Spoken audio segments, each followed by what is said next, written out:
আমি তোমাদেরকে মাটির ও থিমের বিভিন্ন ধরনের প্রতিমা দেখিয়েছি।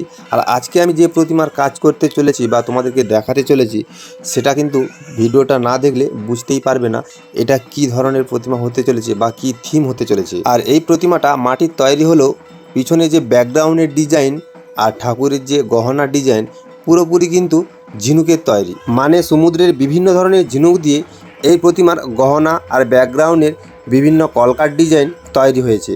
তো আমি এটা কমপ্লিট করতে এসেছি প্যান্ডেলে, আর আমার সঙ্গে এসেছে এই প্রতিমার থিমের মিস্ত্রি, যিনারা এই ঝিনুক দিয়ে বিভিন্ন ডিজাইনগুলো করেছে, ব্যাকগ্রাউন্ডের ডিজাইন করেছে আর মায়ের যে গহনার ডিজাইনগুলো। আর আমি যেহেতু ঠাকুরের কাজ করি, তো পুরোপুরি এই ঠাকুরগুলোর গহনা পরিয়ে টোটাল কাজ কমপ্লিট আমাকেই করতে হয়েছে। আর আমরা স্টুডিও থেকে এই প্যান্ডেলে রাত্রে এসেছি, আর সারাদিন কিন্তু আমাদের লেগে গেল এই পুরোপুরি কাজটা কমপ্লিট করতে। তো ঝিনুকের এই থিমের দুর্গা প্রতিমাটা তোমাদের কেমন লেগেছে তো একটা লাইক দিয়ে কমেন্ট করে জানিও। যদি ভালো লেগে থাকে পাশে থেকো।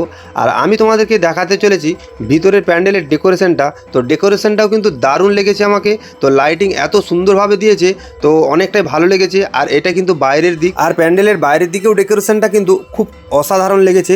তো লাইটিং দেওয়ার পরে আরও সুন্দর লেগেছে।